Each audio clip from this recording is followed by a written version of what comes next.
हरे कृष्णा दोस्तों, मैं अपने चैनल चलते चलते 802 पे आप सभी का हार्दिक अभिनंदन और आभार व्यक्त करता हूं अपने सभी दर्शकों और सब्सक्राइबर्स के प्रति। कैमरा की आंखों के सामने से हमेशा की तरह आपका होस्ट और दोस्त मैं सुभाष चंद्र झा और कैमरे के पीछे से मेरे सहयोगी राकेश मगन। तो दोस्तों, आज का भी जो ये वीडियो है, ये जो एनएमएफ जो चैनल है, जिसे मैं प्रोपेगेंडा चैनल कहता हूँ, जिसके ऊपर मैंने जो कल कल परसों जो वीडियो बनाई थी, जिस वीडियो को आप लोग बहुत ध्यान से देख रहे हैं, तो एक बार दोबारा से आपको गुजारिश करता हूँ कि मेरे इस वीडियो को शुरू से आखिर तक देखिएगा, क्योंकि इसमें कुछ डिटेल्स हैं। उन डिटेल्स को समझना बहुत ज़रूरी है कि किस तरह से एक सुनियोजित षड्यंत्र के तहत सोनम वांगचुक साहब को बदनाम करने की कोशिश की जा रही है, और उस बदनामी के पीछे जो कारण हैं, वो कारण कुछ इस तरह के कारण हैं एक्चुअली। जैसा कि आप देख रहे हैं कि जैसे सोनम वांगचुक साहब ने पहले जो लेह में आंदोलन किया, उसमें जो है काफ़ी बड़ा अनशन रखा। उसके बाद लेह से दिल्ली तक की पदयात्रा लेकर के आए और उस पदयात्रा में वो डिटेन हुए। उसके बाद 16 दिन का अनशन लद्दाख भवन में रखा। उसके बाद जो मिनिस्ट्री ऑफ होम अफेयर्स बात करने के लिए तैयार हुई, लद्दाख के मुद्दों पे बात करने के लिए तैयार हुई। उन मुद्दों में जो सबसे बड़ा मुद्दा था, वो सिक्स शेड्यूल का जो है मुद्दा था। और सिक्स शेड्यूल के बारे में आप सभी लोग जानते हैं कि इस भारतीय संविधान में जो सिक्स शेड्यूल का प्रावधान जनजातीय लोगों को सुरक्षा, प्रोटेक्शन और उनकी पहचान को सुनिश्चित करने के लिए, उनके नेचुरल रिसोर्सेस का जो है बेजा इस्तेमाल को रोकने के लिए बनाया गया है। और सबसे बड़ी बात है कि ये जो एनएमएफ चैनल के ऊपर जो जिनको वरिष्ठ पत्रकार कहा जा रहा है, जिनका नाम है पंकज प्रसून, यदि आप इनकी सोशल मीडिया की यदि पेजेस को खंगालेंगे तो आपको पता चलेगा कि ये वास्तव में पत्रकार नहीं है, ये एक्चुअली पत्तलकार हैं। और ये जिस तरह से आप देखेंगे कि चीज़ों को कनेक्ट कर रहे हैं सोनम वांगचुक साहब को बदनाम करने के लिए, कभी उनको आईएसआई का गुर्गा साबित करने के लिए, तो चाइनीज़ एजेंट साबित करने के लिए, यहाँ तक कि जो जिस तरह से मतलब बताया जा रहा है कि आप दोस्तों याद करिए कि 2009 में जो है थ्री इडियट फिल्म जो है रिलीज़ हुई थी। कितने साल पहले की बात है, कितना पानी बह चुका है 2009 के बाद। यह आदमी 2009 से जो है कनेक्ट करता है, और कि जो है कि बहुत पहले से ही सोनम वांगचुक कोई इनोवेटर नहीं है, कोई इंजीनियर नहीं है, इनके अंदर कोई काबिलियत नहीं है। इनको जो है इनके लिए एक परसेप्शन बनाया गया, एक नैरेटिव गढ़ा गया कि ये एक बहुत बड़े सोशल रिफॉर्मर हैं, इनोवेटर हैं, इंजीनियर हैं, और कुछ विज्ञान की दुनिया में, तकनीक की दुनिया में, आविष्कार की दुनिया में कुछ जो है अनोखा कार्य कर रहे हैं। और जिसके ऊपर three idiot film Vidhu Vinod Chopra साहब ने बनाई, जिसमें फुनसुक वांगडू या रणछोड़ दास का मुख्य किरदार, जो कि बताया जाता है कि सोनम वांगचुक के जीवन से प्रेरणा लेकर के बनाया गया है, उसको आमिर खान साहब ने जो है निभाया था। उसको यहाँ तक से जोड़ रहे हैं कि इस फिल्म की सबसे ज़्यादा कमाई चाइना में हुई। यदि किसी फिल्म की यदि चाइना में बहुत ज़्यादा कमाई हुई तो इससे क्या साबित होता है? इससे कोई चाइनीज़ एजेंट साबित हो जाता है क्या? इससे भी ज़्यादा, थ्री इडियट से भी ज़्यादा किसी एक और फिल्म की चाइना में बहुत जो है बड़ाई हुई और कमाई हुई। उस फिल्म का नाम है दंगल। जो आप बोलेंगे कि हाँ, अरे ये तो आप आमिर खान साहब कौन से जो है दूध के धुले हुए हैं, और वो तो हैं ही। आप देख ही रहे हैं कि इस देश में जो है मुसलमान होना आज की डेट में कितना बड़ा गुनाह है। तो इस तरह से उनको बताया जा रहा है, डीप स्टेट की थ्योरी दी जा रही है कि इनको जो इनकी छवि गढ़ी गई है, ये ऐसा कुछ इनके अंदर है नहीं। इन्होंने लेह में या लद्दाख के रीजन में ऐसा कुछ भी इनोवेटिव नहीं किया है। तो ये तो लेह और लद्दाख के लोग ही बता पाएंगे कि सोनम वांगचुक उनके लिए क्या है, कि वो सेकमॉल किस तरह का स्कूल है और हयाल किस तरह का इंस्टीट्यूट है। तो ये बहुत शातिराना तरीके से ये पत्तलकार जो है पंकज प्रसून, जो ये कहता है कि सोनम वांगचुक सिक्स शेड्यूल की मांग कर रहे हैं, ये आदमी इतना शातिर है, ये नहीं बताता कि जो हिल काउंसिल का जो इलेक्शन हुआ था, उस इलेक्शन में केंद्र सरकार यानी भारतीय जनता पार्टी ने लद्दाख को स्टेटहुड की बजाय, फुल स्टेटहुड की बजाय जो है 6 शेड्यूल देने का वादा किया था। और मैंने जब ये इस लेह से दिल्ली तक की पदयात्रा को जब मैंने कवर किया तो मेरी काफ़ी लोगों से बात हुई, तो उन्होंने कहा कि हमारा तो कभी 6 शेड्यूल के बारे में ख्याल भी नहीं आया कि मतलब कि 6 शेड्यूल से भी लद्दाख को जमहूरियत यानी डेमोक्रेसी मिल सकती है। वहाँ के लोग जो है क्योंकि लद्दाख के रीजन में कारगिल भी आता है, तो कारगिल में मुस्लिम आबादी ज़्यादा है और लेह वाले एरिया में बुद्धिस्ट आबादी ज़्यादा है। और पहले भी आपको बताया कि 90% से ज़्यादा जो लोग हैं वो जनजातीय हैं यानी ट्राइबल कम्युनिटी हैं। तो दोस्तों ये सोचने वाली बात है कि भाई ये अचानक से दोबारा सोनम वांगचुक साहब को ये बदनाम करने की कोशिश क्यों हो रही है, क्यों दोबारा से उनको जो है चाइनीज़ एजेंट साबित करने की कोशिश हो रही है, पाकिस्तान परस्त साबित करने की कोशिश हो रही है, देशद्रोही साबित करने की कोशिश हो रही है, इसके पीछे क्या मंशा है। तो दोस्तों जहाँ तक मेरे को अपने अनुभव से जो बात समझ में आती है कि जैसा कि आप जानते हैं कि 2 दौर की बात मिनिस्ट्री ऑफ होम अफेयर्स के साथ लद्दाख के मसले पर अभी तक आपका लेह अपेक्स बोर्ड और कारगिल डेमोक्रेटिक अलायंस के बीच में 2 दौर की वार्ता हो चुकी है। पहले दौर की वार्ता में छात्रों के नौकरियों के ऊपर बात हुई, एम्प्लॉयमेंट के ऊपर बात हुई, रिजर्वेशन के ऊपर बात हुई, और दूसरी मीटिंग में जो बात हुई वो लद्दाख के डोमिसाइल के मुद्दे के ऊपर जो है बात हुई। तो अब ये धीरे-धीरे अब ये तीसरा दौर आएगा। तो जैसा कि आप जानते हैं लद्दाख के मुख्यतः 4 मुद्दे हैं। 4 मुद्दे कौन-कौन से हैं? एक तो है कि लद्दाख का अपना पब्लिक सर्विस कमीशन बनाया जाए, लद्दाख का अपना जो है काडर बनाया जाए, क्योंकि लद्दाख धारा 370 और 35 से हटाने से पहले Jammu Kashmir public service commission के अंडर आता था। और जब दो यूटी बन जाने के बाद इनका Jammu Kashmir public service commission से नाता जो है टूट गया और वहाँ पर कोई रिक्रूटमेंट बॉडी नहीं रही, जिसकी वजह से वहाँ पर जो है पिछले 5-6 साल से कोई भी गज़टेड स्तर पे भर्तियाँ नहीं हुई, युवा बेरोजगार हैं। तो बेरोजगारी एक बहुत बड़ी समस्या है जिससे जो वहाँ के युवा जो है त्रस्त हैं। तो कहने का मतलब ये है कि युवाओं के मसले पर जो है डिस्कशन हो गई। तो एक तो लद्दाख पब्लिक सर्विस कमीशन का जो इनकी मांग थी, दूसरी मांग थी कि पूरे राज्य की मांग, फुल स्टेटहुड की मांग थी। तीसरा इनका मांग था कि लेह और कारगिल की जो है 2 अलग-अलग लोकसभा की सीट बनाई जाए, ताकि जो ये लेह और कारगिल का जो कॉन्फ्लिक्ट है वो समाप्त हो पाए। क्योंकि जो भी लद्दाख के रीजन में लोग रहते हैं वो जानते हैं कि लेह और कारगिल के बीच में कुछ कॉन्फ्लिक्ट्स हैं। तो उन कॉन्फ्लिक्ट्स को रिज़ॉल्व करने के लिए एक मांग ये भी थी, एक मांग ये भी है कि 2 जो है यदि लोकसभा के यदि सीट जो है बना दी जाए तो ये मसला हल हो जाएगा। तो ये तीसरा मसला था और चौथा मसला था आपका 6 शेड्यूल का। तो दोस्तों अब अगला किस मसले पर बात होगी आप सोच करके देखिए। जो लोकसभा की 2 नई सीट जो बनाने का जो मसला है, विषय है, वो 2029 पे जाएगा, क्योंकि अब जो लोकसभा के चुनाव हैं वो 2029 में है। तो अगली बातचीत किसके ऊपर होने वाली है? अगली बातचीत होने वाली है लद्दाख की जो मुख्य मांग है डेमोक्रेसी को बहाल करने की मांग। तो डेमोक्रेसी की बहाल करने की मांग पर भारतीय जनता पार्टी यानी केंद्र की सरकार ने खुद ही लद्दाख के लोगों को 6 शेड्यूल देने का वादा किया है।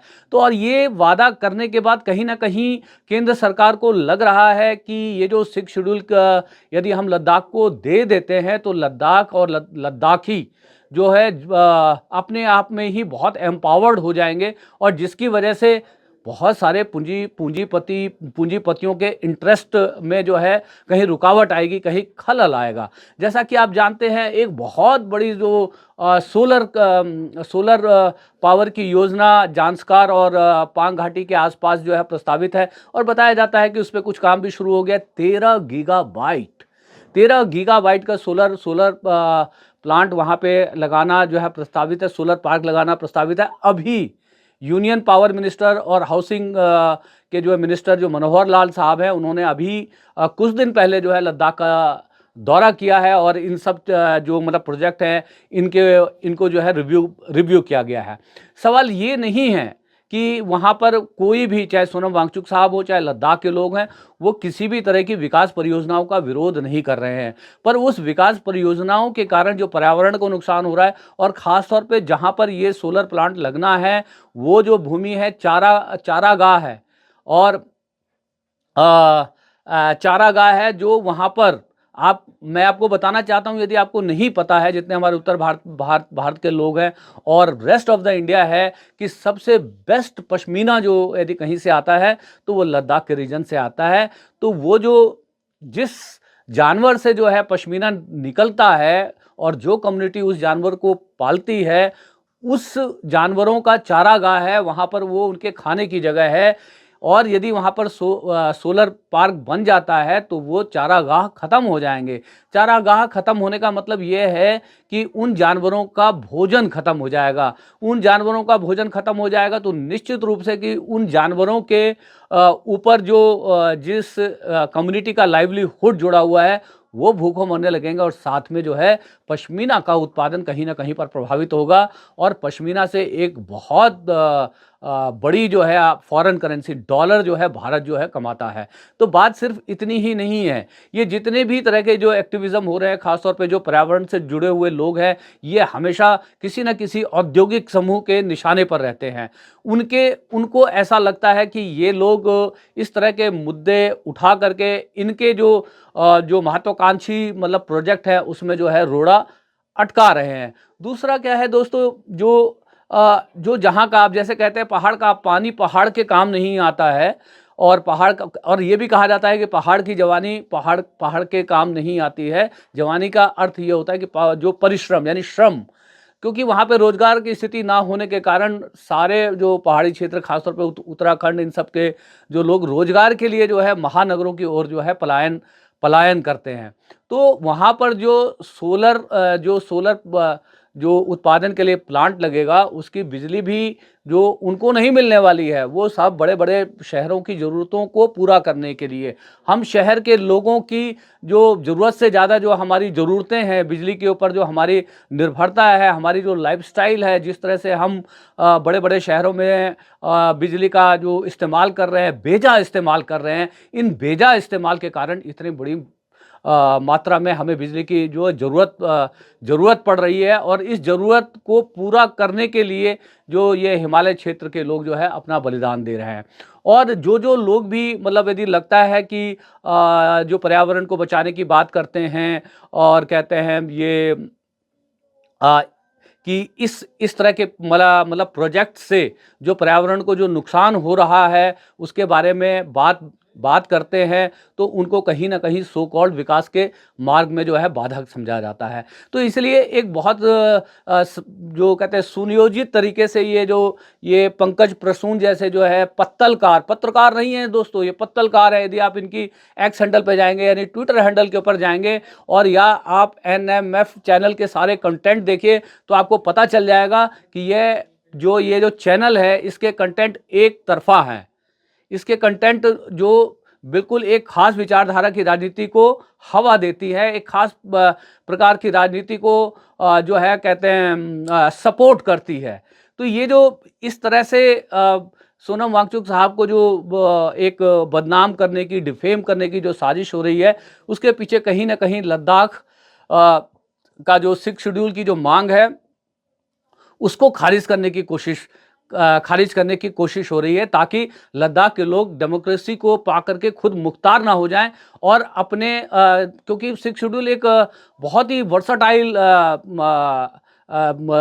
कहते हैं व्यवस्था है, ट्राइबल कम्युनिटी को अपनी पहचान, आइडेंटिटी, यहाँ तक कि ये न्यायालय तक स्थापना करने की शक्ति देता है। और इसके अंदर 4 जो है एलजी के जो नामित जो है प्रतिनिधि होते हैं, और 26 जो प्रतिनिधि होते हैं वो जनता के द्वारा चुनाव के माध्यम से चुन करके आते हैं, और उसको मिला करके एक ऑटोनोमस बॉडी बनती है। वो ऑटोनोमस बॉडी जो है अपने क्षेत्र का अपने डेमोग्राफी के हिसाब से जो है सारी चीज़ें तय करती है।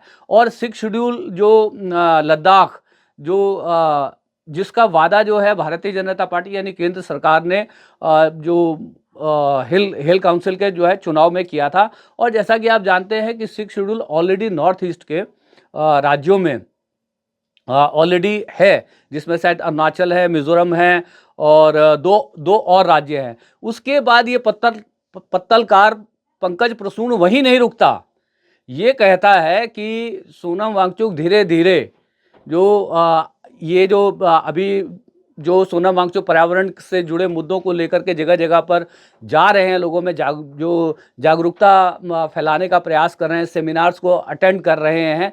ये आदमी कहता है कि एक सुनियोजित षड्यंत्र के तहत सोनम वांगचुक इस तरह के आंदोलन को पूरे भारत में और ख़ासतौर सीमावर्ती क्षेत्र में फैलाने का प्रयास कर रहे हैं। मेरा कहना यह है कि यदि मान लीजिए सोनम वांगचुक यदि कोई ऐसा काम कर रहे हैं जो देश की संप्रभुता के खिलाफ है, तो भारत सरकार जो है उनके ऊपर जांच बिठाए, उनको गिरफ्तार करे, उनके ऊपर और पूरी कहते हैं निष्पक्षता से जांच करके यदि उनका कोई कसूर निकलता है तो आप जो है उनको जो है सज़ा दीजिए। आप एक तरफ चाइनीज़ एजेंट कहते हैं और दूसरी तरफ उसी चाइनीज़ एजेंट को जो है आप लद्दाख भवन में उनसे बात करने के लिए तैयार हो जाते हैं। दूसरा मैं साथ में ये भी कहना चाहता हूँ कि दोस्तों, लद्दाख के रीजन में जो आंदोलन चल रहा था, कहते हैं जिसमें ये जो 4 जो मुद्दे थे, वो सोनम वांगचुक नहीं चला रहे थे। सोनम वांगचुक सिर्फ उसका चेहरा थे। उस आंदोलन को जो चलाने वाली 2 जो है वहाँ के इंटेलेक्चुअल्स की बॉडी है, जिसका नाम हम बार-बार अपने कार्यक्रम में दोहराते हैं, लेह एपेक्स बोर्ड और जो है कारगिल डेमोक्रेटिक अलायंस। तो सोनम वांगचुक किसी भी आंदोलन को नहीं चला रहे हैं। हर वो आंदोलन जो उनको लगता है कि ये ठीक है और क्या कहते हैं इसके उद्देश्य ठीक हैं, और ख़ास तौर पे यदि वो लद्दाख के विषय में है और लद्दाख की भलाई के लिए हैं, तो वो उनको सिर्फ समर्थन देने का काम करते हैं, ना कि जो है कि जो है वो खुद मतलब कोई आंदोलन चला रहे हैं। तो दोस्तों, इसलिए मैंने कहा कि ये बड़े उससे समझने की मतलब ज़रूरत है कि एक बहुत सुनियोजित तरीके से जो लद्दाख की जो बातचीत एमएचए के साथ चल रही है उसको डिरेल करने का प्रयास है। और मैं एक बार दोबारा से कहता हूँ कि मेरे जितने भी लद्दाख में जितने भी यूट्यूब चैनल हैं, उनको जो है एमएनएफ जैसे जो प्रोपेगेंडा चैनल हैं, इनकी जो है आलोचना करनी चाहिए। इनके खिलाफ जो आप इनके कंटेंट को चेक करिए क्या बना रहे हैं, और यदि ये गलत कंटेंट बना रहे हैं, गलत जो है बातों को फैला रहे हैं, तो इनका खंडन करिए और इनके खिलाफ जो आप भी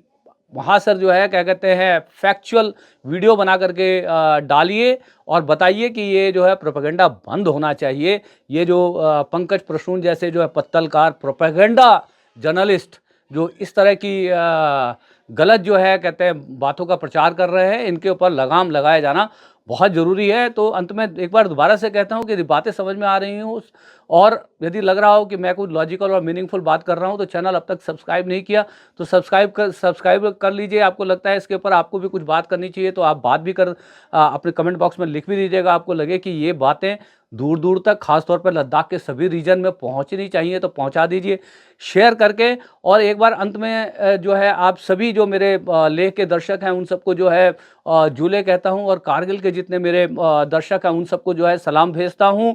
कहीं पे कोई गलती हो गई तो आप सभी से जो है माफ़ी चाहता हूं। आप सभी का दिन शुभ हो। हरे कृष्णा। आगे भाई आपका डब्बा आ गया।